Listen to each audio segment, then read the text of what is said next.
Hello students, आज हम लोग देखते हैं ओम के लॉ की प्रूविंग। अनुगमन वेग के आधार पर कैसे ओम के नियम की उत्पत्ति करते हैं वो देखते हैं। ये हमारे बोर्ड के लिए बहुत इंपॉर्टेंट क्वेश्चन है और कैसे इसकी प्रूविंग की जाएगी वो देखिए यहाँ पर सॉल्व करते हैं।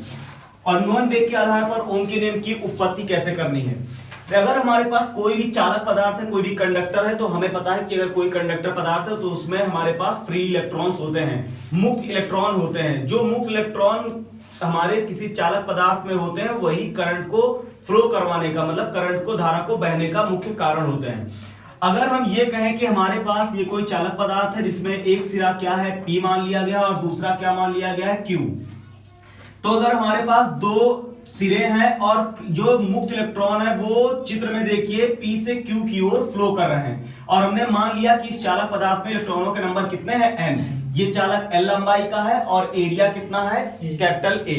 ठीक, तो हम पता है कि जब हमारे पास किसी चालक पदार्थ में P से Q सिरे की ओर अगर इलेक्ट्रॉन बहेंगे तो उसके जस्ट अपोजिट डायरेक्शन में करंट फ्लो होती है। कहने का मतलब है उसके उल्टी दिशा में एक वैद्युत क्षेत्र पैदा हो जाएगा E, और जो वैद्युत क्षेत्र पैदा होगा E उसका फॉर्मूला होता है V/L।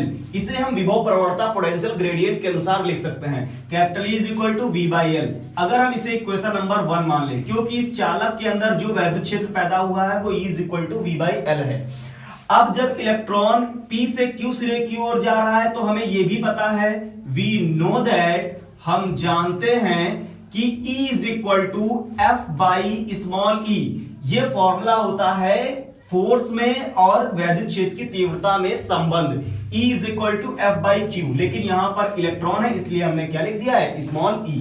अगर हम देखें इक्वेशन नंबर, इसे दो ऑब्जर्व करें तो इक्वेशन फर्स्ट और सेकंड में देखें लेफ्ट और राइट साइड दोनों बराबर हैं, तो हमारे पास ये देखिए इधर के दोनों पक्ष बराबर हैं तो V/L और E/F दोनों आपस में क्या होंगे, बराबर। हम लिख सकते हैं फ्रॉम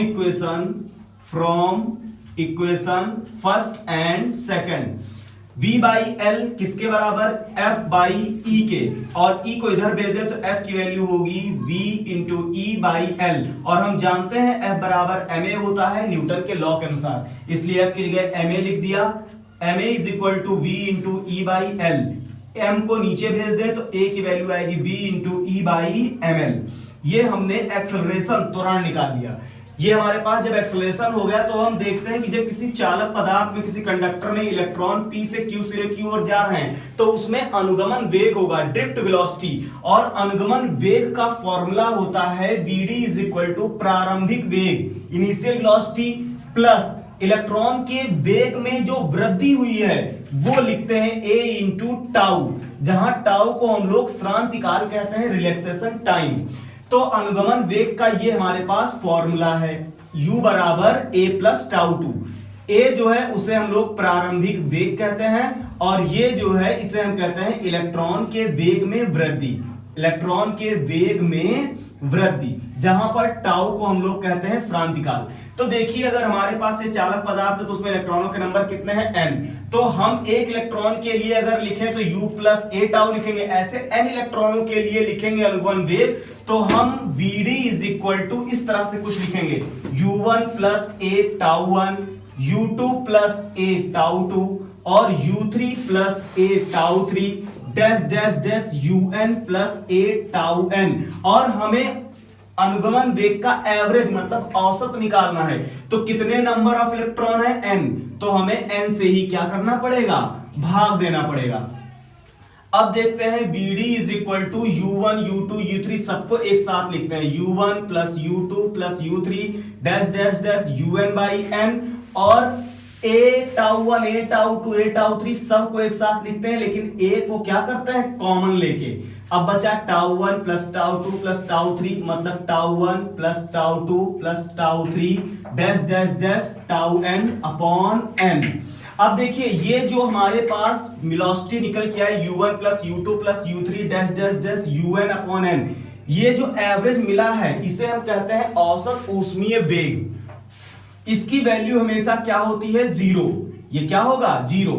तो हमारे पास Vd = केवल बचेगा a τ1 + τ2 + τ3 dash dash dash τn/n, और ये जो टाउ का एवरेज है, औसत, उसे हम लोग क्या लिख लें, a τ। अब देखिए A VD is equal to A tau मिला और ए की वैल्यू हम यहां नीचे पहले से ही निकाल चुके हैं, तो ए की वैल्यू यहां अगर पुट करें तो VD is equal to A की वैल्यू क्या है, VE upon M L into tau, ये हमें वीडी की वैल्यू मिल गई। अब हम जानते हैं, वी नो दैट, हमें पता है कि I बराबर एन ई ए वीडी फॉर्मूला होता है अनुगमन वेग और धारा में संबंध, relation between drift velocity and current.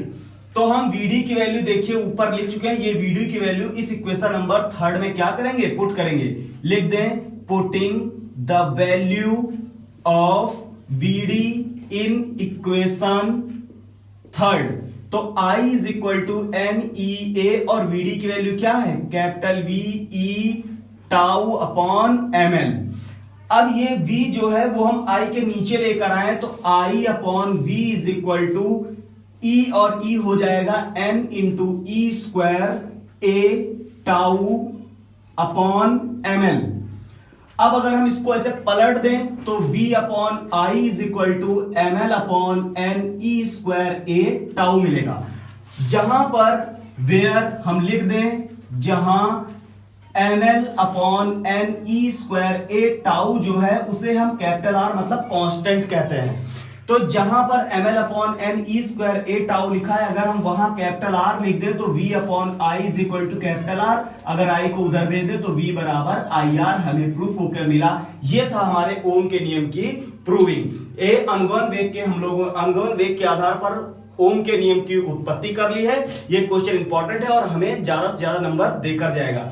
आपको अगर कुछ प्रॉब्लम हुई हो तो आप कमेंट करें, चैनल को लाइक करें, सब्सक्राइब करें और ज्यादा से ज्यादा शेयर करें।